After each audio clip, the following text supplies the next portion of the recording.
मुंबईतल्या प्रत्येक कोकणवासी भगिनी बंधूंना कोकणामध्ये जायचं असतं, गणपती साजरा करायचा असतो आणि कितीही कष्ट पडले तरी कोकणामध्ये आपल्या गावी सर्व मंडळी जातातच आणि म्हणून त्यांचे कष्ट कमी झाले पाहिजे हा प्रयत्न भाजपने सातत्याने केला आणि याही वर्षी आम्ही विशेष गाड्या तर सोडल्याच, पण मी केंद्र सरकारचे आभार मानतो की केंद्र सरकारने 367 गाड्या कोकणवासियांच्या सेवेमध्ये दिल्या.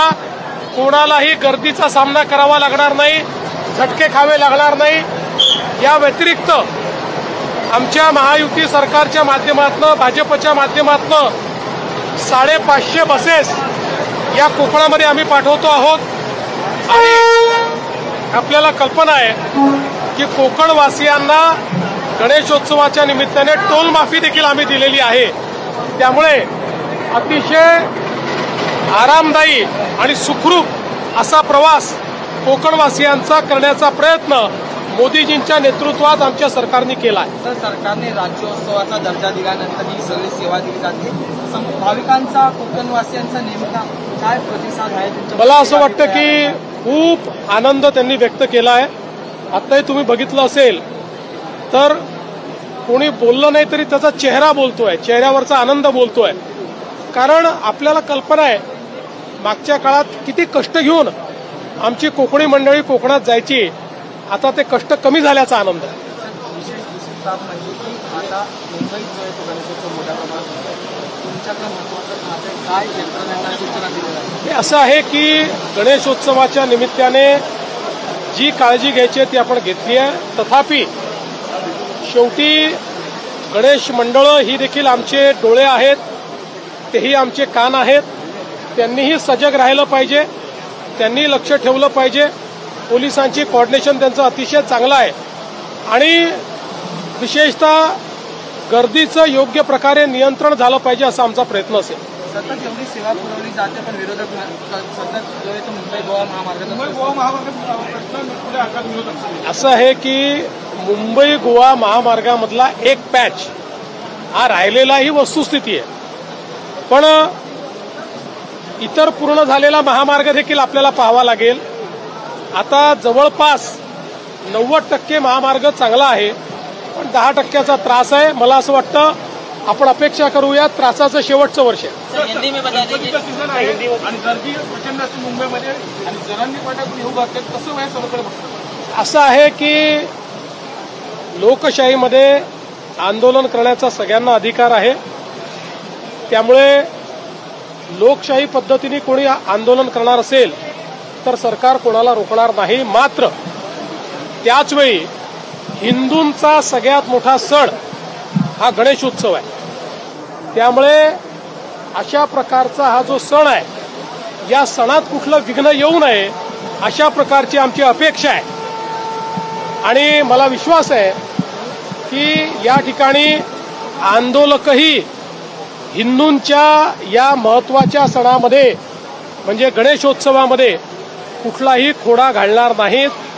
कारण आपण सगळे मागण्या वेगवेगळ्या असतील पण छत्रपती शिवरायांचे मावळे आहोत आणि छत्रपती शिवरायांनी त्यांच्या राज्यामध्ये हिंदूंचे सण हे साजरे करण्याकरता कोणतेही विघ्न कधी येऊ दिले नाही. किंबहुना अनेक ठिकाणी जिथे विघ्न आलीत किंवा परकीय आक्रमकांनी आणलीत त्या ठिकाणी त्यांचा निपात करण्याचं काम हे त्यांनी केलेलं आहे. बाकी ज्याला आंदोलन करायचं त्यांनी लोकशाही मार्गाने करावं. माझ्यावर बोलताना ते म्हटलं की एकनाथ शिंदेना तुम्ही काम करू देत नाही. शिंदे साहेब नाही म्हणाले ना, असं संपला विषय. माझं आणि शिंदे साहेबांचं चांगलं आहे आणि कोणी कितीही मध्ये विस्तव टाकण्याचा, काड्या टाकण्याचा, आऱ्या टाकण्याचा, बांबू टाकण्याचा, काही टाकण्याचा प्रयत्न केला तरी काही होणार नाही. आम्ही सोबतच आहोत. सर, तुम्ही जसं म्हणालात की प्रत्येकाला आंदोलन करण्याचा अधिकार आहे, मात्र मनोज जरांगे पाटील वारंवार एकदम खालच्या पातळीवरती जाऊन तुमच्यावरती टीका करतात, सगळ्या गोष्टी करतात. त्यांना बळ नेमकं कोण पुरवतंय हे वारंवार ते सतत करत आलेलं आहे. मी एवढंच म्हणेन की जो आपल्याला छत्रपती शिवाजी महाराजांचा मावळा मानत असेल तो कधीही खालची भाषा वापरणार नाही, कुठल्या स्त्रीबद्दल कोणाच्या आईबद्दल वाईट आणि चुकीचं बोलणार नाही आणि खरं तर त्या संदर्भात मी प्रतिक्रिया द्यावी हे मला योग्यही वाटत नाही. प्रत्येकाचं बोलणं त्यांना लखलाभ. माझ्या पाठीशी आईचा आशीर्वाद, माझ्या पाठीशी अंबाबाईचा आशीर्वाद, माझ्या पाठीशी आई भवानीचा आशीर्वाद आणि माझ्या पाठीशी या ठिकाणी संपूर्ण महाराष्ट्रातल्या जनतेचा आशीर्वाद. हिंदी में जानना चाहेंगे, आज जो है भाजपा की तरफ से जो है मोदी एक्सप्रेस फिर से एक बार छोड़ी गई, आपने हरा झंडा दिखा के उसको जो है देखिए, बहुत खुशी की बात है कि मुंबई में बसने वाले जितने कोकणवासी लोग हैं वे गणेश पर्व पर गणपति उत्सव में अपने गांव जाते ही है और चाहे कितनी तकलीफ हो वो वहां पहुंचते हैं. इसलिए पिछले कुछ वर्षों में भारतीय जनता पार्टी की ओर से और महायुति की सरकार की ओर से और मोदी सरकार की ओर से भी हम लोगों ने कई अच्छे उपक्रम हाथ में लिए हैं. इस साल हमारे मोदी जी के और अश्विनी वैष्णव जी के आशीर्वाद से 367 ट्रेन्स, स्पेशल ट्रेन्स कोकणवासियों को हमने दी है. बीजेपी ने भी कई ट्रेन्स स्वयं स्पॉन्सर भी की है.